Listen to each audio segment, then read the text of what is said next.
The world from Blake Garrett's 40th floor office in the Garrett Holdings building was not a city of people, but a silent, sprawling grid of assets and liabilities.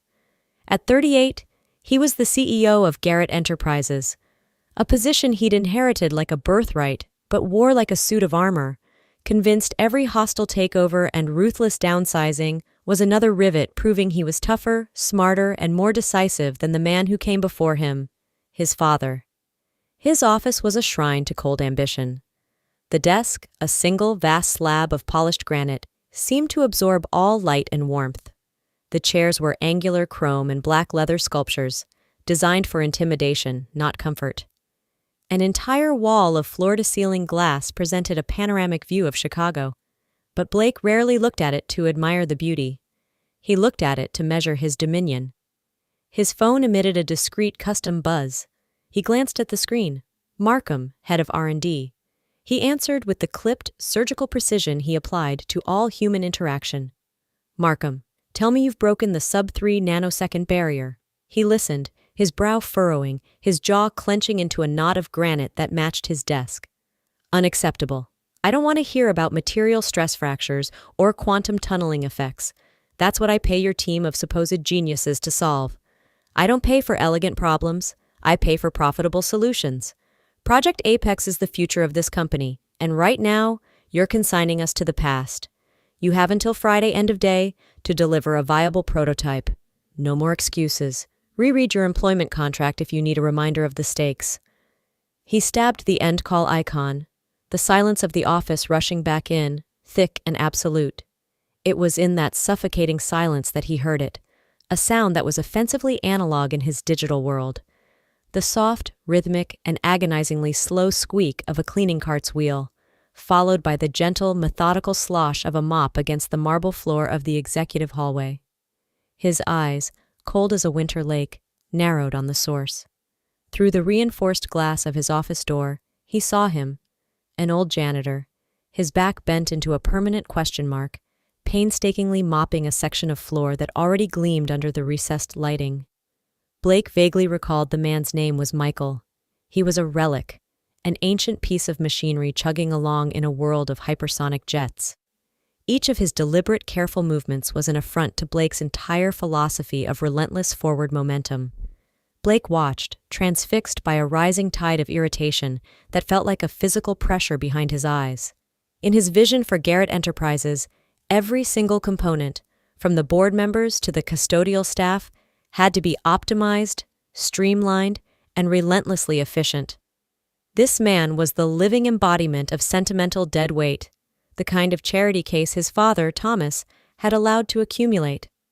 Thomas Garrett had been a brilliant founder, a true pioneer, but his leadership had been softened by a misplaced loyalty to people over profit. Blake was determined to be the cure for that weakness. He would be the unyielding steel his father had refused to be. With the same cold finality he'd just used on his R&D chief, he made the decision. This janitor, this slow-moving ghost of a bygone era, was a redundancy. He pressed the sleek, backlit intercom button on his console, his voice a blade of ice. "Jessica, get the janitor Michael in my office immediately." Michael Sullivan pushed his cart to the side of the hallway, the squeaking wheel falling silent. He had heard the summons over the nearby assistant's desk. A call to the CEO's office was never good news for someone on the custodial staff. He removed his worn work gloves, tucking them into the pocket of his gray uniform. He held his custodian's cap in his hands, the fabric softened by countless washings, his knuckles swollen with the arthritis that was a constant, dull companion. He had worked for Garrett Enterprises for 15 years, long enough to remember when this floor housed the rambunctious energy of the sales team, before Blake Garrett had ascended and declared the entire floor a sanctuary of executive focus. He had seen Blake grow from a sharp-suited, arrogant college kid who barely acknowledged the staff, into the formidable, unsmiling man who now commanded this empire. Michael had always done his job quietly and meticulously, not just for the paycheck, but as a silent tribute to the man who had first given him a chance, the late, great Thomas Garrett. He shuffled into the vast office, his rubber-soled work boots feeling heavy and out of place on the pristine Italian marble. The air was different in here, smelling of expensive leather and something metallic and sterile, like a bank vault. It was a space designed to make a man feel small. Michael felt very small. "You wanted to see me, Mr. Garrett?" Michael asked, his voice soft, weathered by time. Blake didn't look up from a report on his tablet, his finger flicking across the screen in a gesture of casual, absolute power. "Sullivan, that's your name, correct? Michael Sullivan?" "Yes, sir, Mike is fine." "Michael," Blake began, finally deigning to lift his gaze. His eyes were like polished stones, devoid of warmth or curiosity. "As I'm sure you're aware, Garrett Enterprises is in a period of aggressive restructuring. We are optimizing every facet of our operations for maximum efficiency and shareholder value. We are cutting redundancies, reallocating human capital, and streamlining our workflows to maintain a competitive edge in a global marketplace." Michael stood motionless, the corporate jargon washing over him like a cold fog. He understood the individual words, but their collective meaning was a language from another planet. I see, sir. I always make sure the executive wing is my first priority." "This isn't about priorities, Michael. It's about performance metrics," Blake said, leaning back in his chair, the very picture of detached clinical authority. "Frankly, your performance is no longer aligned with the company's forward trajectory. Your operational pace is suboptimal. In this environment, we require a more dynamic and proactive approach to all roles, facilities management included." The true, brutal meaning behind the sterile words began to crystallize in Michael's mind. A cold dread, heavy and metallic, settled in his stomach. "Mr. Garrett, with all due respect, I always finish my routes. The floors are clean, the offices are spotless. In 15 years, I've never had a single complaint filed against me." "Complaints are irrelevant," Blake said flatly, his voice unchanging. "This is about data, projections. It's a business decision, nothing personal. We've decided to terminate your employment contract, effective immediately. Human Resources has your severance package ready. You may collect your personal effects from your locker and be off the premises within the hour." The words landed like punches, fired, after 15 years of faithful service. He thought of his small third-floor apartment, the rent that crept up every year, the pharmacy bills, the simple, terrifying fact that at 69 years old, with an aching back and worn-out hands, finding another job would be a Herculean task. His entire world seemed to shrink to the space between him and this cold young man who saw his life's work as a rounding error on a spreadsheet. "But my work is good," he whispered, the protest sounding weak and pathetic even to his own ears. He had to try one last thing, an appeal to the past. "Mr. Garrett, your father, Thomas. My father is not running this company anymore." Blake cut him off, his voice dropping an octave, becoming as hard as the granite desk between them. "I am, and I am doing what is necessary to secure its future. The decision is final. Thank you for your service." He looked back down at his tablet, a clear and brutal dismissal. The conversation and Michael Sullivan's career were over. A profound, bone-deep weariness washed over Michael. It was a defeat not of will, but of spirit. His shoulders, already stooped from a lifetime of labor, seemed to collapse inward. There was no point in arguing further. Arguing with Blake Garrett was like shouting at a skyscraper. The structure was too tall, too cold, too immense to hear you. He felt a tremor begin in his hands and he clasped them behind his back, a small private gesture to maintain a final shred of dignity. With a quiet, shaky exhalation that carried the weight of his dashed hopes, he gave a single, curt nod of surrender. "I understand, sir." He turned to leave, his feet feeling like lead anchors. The vast, empty space of the office seemed to stretch on for miles. Every step away from that granite desk was a step into a future that was now a terrifying, formless void. He was just a few feet from the massive glass door when he instinctively reached for his back pocket to check for his wallet. It was a simple act, a habit of a lifetime. The wallet was old, a cracked leather bifold that was more memory than material now. It had been a birthday gift from his late wife, Helen, over 40 years ago. It held the entirety of his worldly possessions: his ID, the $27 he had to his name, a dog-eared library card, and one other item he had carried with him every single day for nearly 50 years. His hands, still unsteady from the shock and humiliation, fumbled with the worn fabric of his pocket. His mind was a maelstrom of fear and regret, and his coordination failed him. As he pulled the wallet free, his clumsy fingers lost their grip. It didn't make a loud sound as it hit the thick, sound-dampening fibers of the custom-woven carpet, but in the tomb-like silence of the office, the soft thump was as jarring as a gunshot. The wallet, weakened by age, fell open, spilling its meager contents like secrets.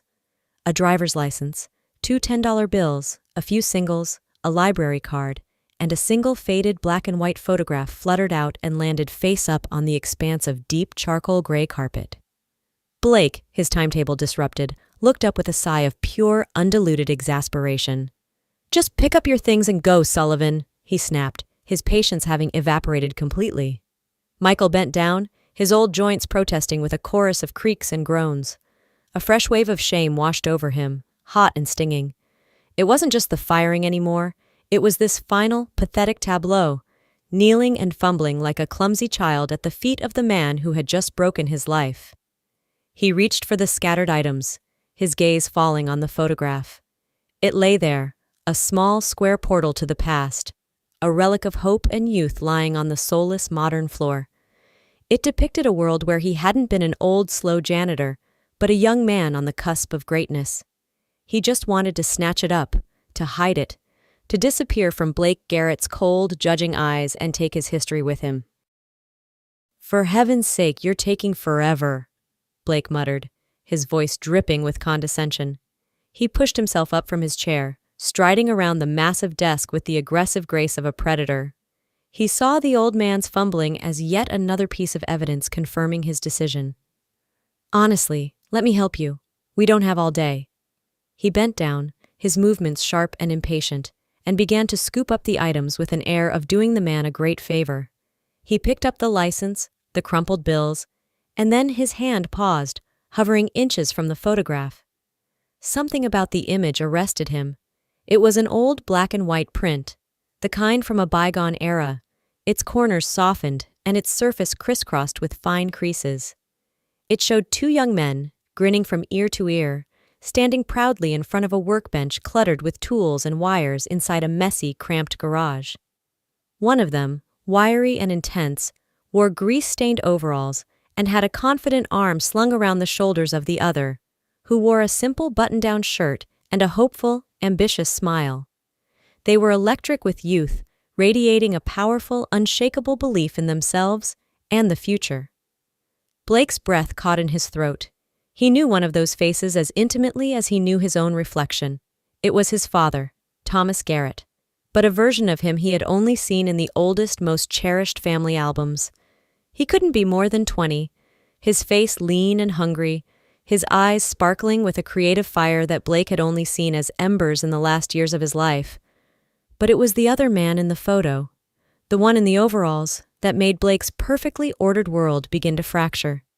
He was looking at a younger, stronger, vibrantly alive version of the very janitor who was currently kneeling on his office floor. The set of the jaw, the shape of the eyes, the ghost of that same grin, the resemblance was absolute and undeniable. A strange, disorienting vertigo washed over Blake. This was impossible. It defied all logic.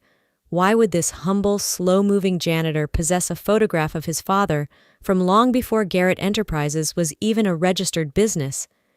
He snatched the photo from the carpet, his fingers brushing against Michael's as he did so.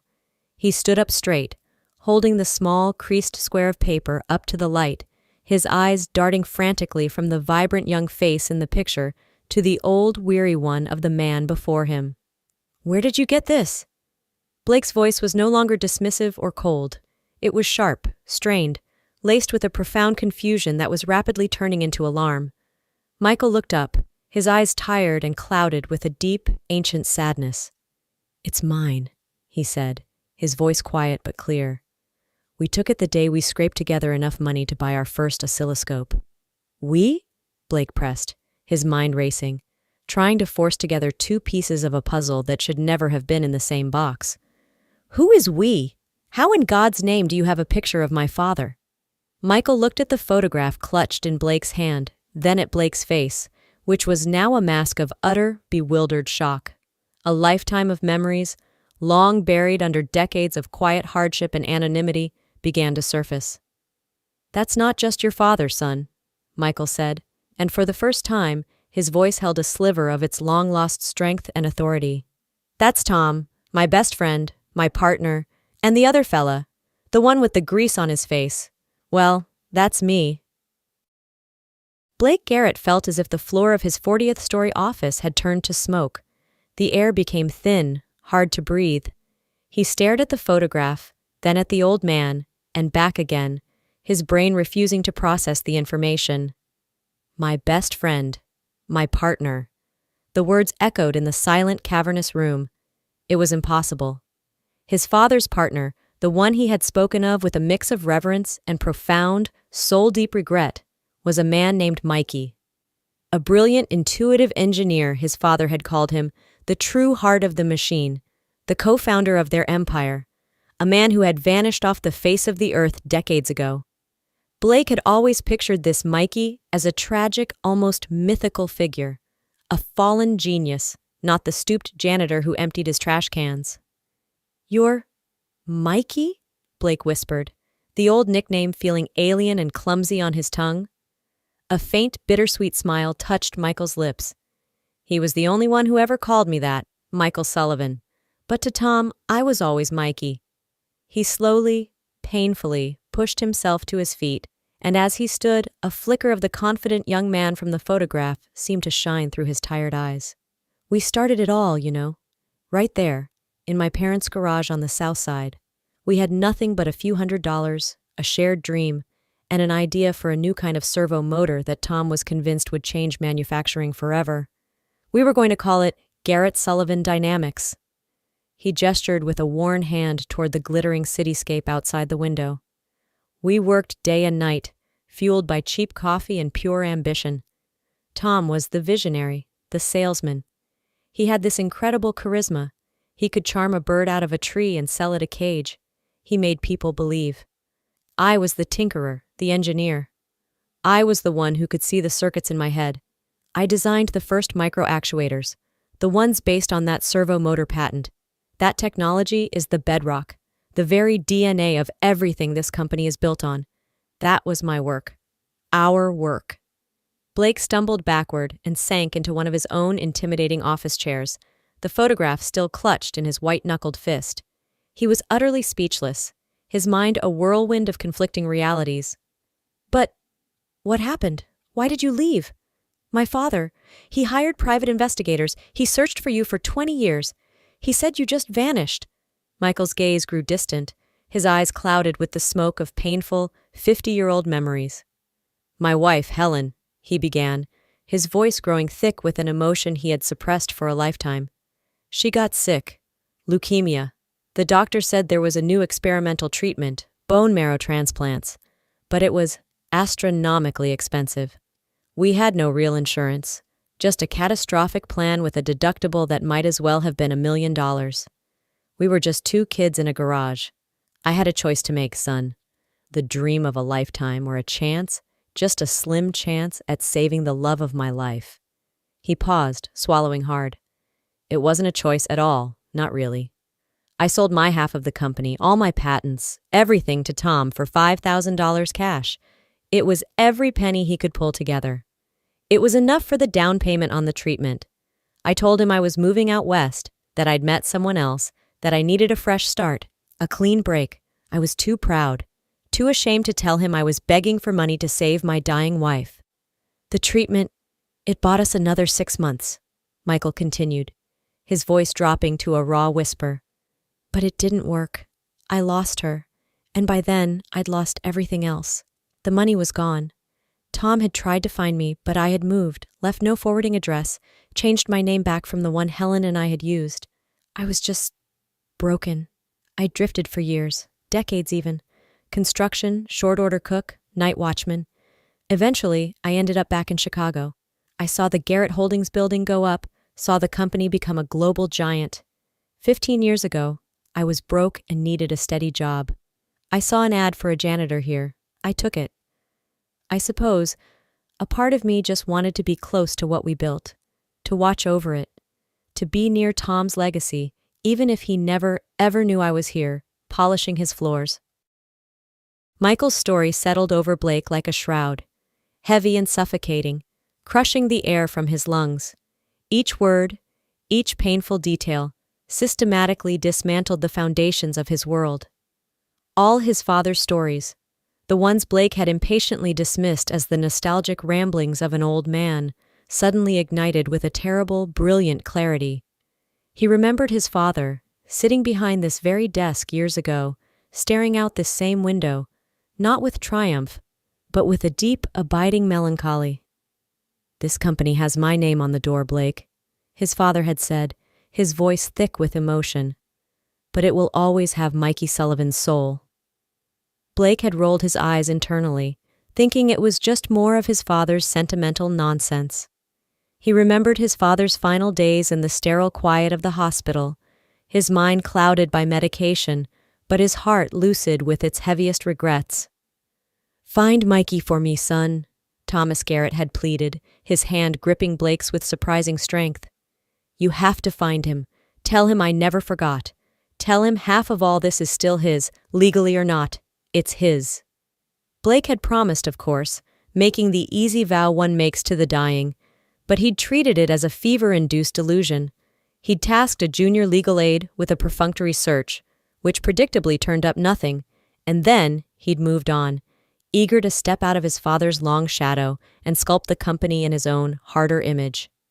He had seen his father's loyalty as a weakness, a flaw in his business acumen. Now, the sheer, staggering immensity of his own arrogance crashed down on him. The man his father had revered, the man who was the rightful co-owner of this entire multi-billion-dollar empire, had been working under his nose for a decade and a half. He hadn't been a janitor. He had been a silent guardian, a forgotten founder, the company's living, breathing soul. And he, Blake Garrett, in his blind, hubristic quest for optimization, had just fired him. He had looked at the company's soul and declared it suboptimal. A hot, nauseating wave of shame washed over him, so intense it made him physically dizzy. He looked at Michael, truly looked at him for the very first time. He saw past the worn uniform and the weary lines on his face. He saw the quiet dignity, the profound sorrow, the unbreakable resilience of a man who had lost everything but had somehow never lost his honor. He saw the ghost of the brilliant young inventor in the photograph. Then he looked at his own hands, manicured, soft, hands that had only ever signed checks and termination notices. He had inherited a kingdom built by two giants, and he had just tried to sweep one of them out with the day's trash. His own cold, cruel words echoed in his mind, mocking him. "Your performance is no longer aligned with our trajectory. It's a business decision, nothing personal." He felt like a fool, a cruel, blind, pathetic fool. He, who prided himself on his vision and strategic insight, had been blind to the most fundamental truth in the entire building. He hadn't just been firing a janitor. He had been desecrating his father's memory and committing the single greatest injustice in the company's 50-year history. The silence in the room was no longer empty. It was filled with the weight of 5 decades of unspoken history and Blake's own dawning, horrifying self-awareness. Blake rose slowly from his chair, his movements stiff and uncoordinated. The photograph, the small paper key that had unlocked this devastating truth, trembled in his hand. The impenetrable mask of the ruthless CEO had completely crumbled, revealing a man who was utterly humbled, stripped bare, and ashamed. He walked around the granite desk and approached Michael, not as a superior to a subordinate, but as a penitent approaching a confessor. His eyes, once so cold and dismissive, were now filled with a desperate, pleading regret. "Mikey, Mr. Sullivan." Blake's voice was hoarse, cracking with an avalanche of emotion he hadn't allowed himself to feel in 20 years. I don't know what to say. The words "I'm sorry" are an insult. They're so small, so pathetic for what I've just done, for what I've been my entire career. He held the photograph out, an offering. Please, Blake begged, his voice dropping to a near whisper as he looked at the man his father had called a brother. What I said to you, the words I used, the fact that I was about to throw you out of the building you helped create. It is the most dishonorable, unforgivable act of my life. My father, he never ever stopped talking about you. He never stopped looking. And I was too arrogant and too stupid to listen. He couldn't finish, choking on the bitter taste of his own shame. He took a ragged breath, his mind, usually so quick and decisive, racing to find a path to redemption. A simple apology was nothing. Reinstating Michael's job as a janitor would be the ultimate insult. There was only one right thing to do, one grand gesture that could even begin to atone for this colossal wrong. The decision is not final, Blake said, his voice suddenly gaining a new firmness, an urgent, unwavering purpose. The only decision I'm making today is to correct a 50-year-old mistake. Michael, your termination is rescinded. But more than that, your employment on the facilities staff is over, effective immediately. Michael looked at him, his face a canvas of confusion. But you just said— No, Blake interrupted, shaking his head with force. Your place was never on the maintenance crew. Your place is here, on this floor, where it always should have been. He strode back to his desk with newfound energy and slammed the intercom button, his voice ringing with absolute authority. Jessica, cancel every meeting I have for the rest of the week. Get the entire corporate legal team on a conference call. Tell them it's a Code 1 emergency. I need them to immediately begin drafting an employment contract for a new executive vice chairman and a chief technical advisor. The name is Michael Sullivan. He turned back to face a stunned, speechless Michael. My father left me his shares, but he always told me that half of them were morally yours. I'm making it legally yours. You will have a seat on the board of directors. You will have the corner office next to mine. You will be compensated with a signing bonus that reflects 50% of the company's net profit for the last fiscal year, and a salary befitting a founder. This company is as much yours as it is mine, Michael. It's time you came home. 1 month later, the 40th floor of the Garrett Holdings building was unrecognizable, not in its architecture, but in its atmosphere. The sterile, high-pressure silence had been replaced by a hum of collaborative energy. In the sprawling corner office next to Blake's, a space that had once been a pristine but soulless Synergy lounge, sat Michael Sullivan. He wasn't wearing a janitor's uniform, but a comfortable tweed jacket over a simple button-down shirt that Blake's personal shopper had insisted upon. The office wasn't filled with minimalist modern art. It was filled with life. On the walls were newly framed, high-resolution copies of his original patent diagrams and schematics, the foundational documents of the company, which Blake had ordered retrieved from the deep corporate archives. A collection of thriving green plants sat on the windowsills, which Michael tended to himself every morning. Blake now began and ended every single day, not at his own granite desk, but in a simple leather armchair in Michael's office. The arrogant king had abdicated his throne. He had become an eager apprentice. Michael, with his decades of silent ground-level observation and his innate foundational understanding of the company's technology, possessed a practical wisdom that no Ivy League business school could ever teach. He saw fatal flaws in new designs that entire teams of young, brilliant engineers had missed. He spoke of the character of a circuit board, the honesty of a well-machined gear, concepts that had been utterly alien to Blake's world of quarterly reports and profit margins. This morning, they were poring over the revised blueprints for Project Apex, the very project that had been the catalyst for Blake's cruel decision. You see here, Blake, Michael said, his finger steady and sure, tracing a line on the large monitor. Your team is trying to force it. The power core is hyper-efficient on paper, but the thermal regulation is a patch, not a solution. It'll pass all the stress tests, but it will degrade and fail in 5 years, tops. If we redesign the heatsink here and use a copper-beryllium alloy for the primary coil instead of the standard composite, it'll increase the unit cost by 3%. But it will last for 20 years. It's the right way to build it. It's the honest way. Blake stared at the complex schematic, then at Michael's calm, confident face. A month ago, he would have scoffed, seeing only the added expense. Today, he nodded slowly, a sense of profound clarity washing over him. "You're right. It's the only way. Tell Markham to make the change. Spare no expense." He glanced over at the old black-and-white photograph, now professionally restored, enlarged, and mounted in a handsome silver frame that sat pride of place on Michael's desk. It was a constant, humbling reminder of the company's true origins and of his own near-fatal mistake.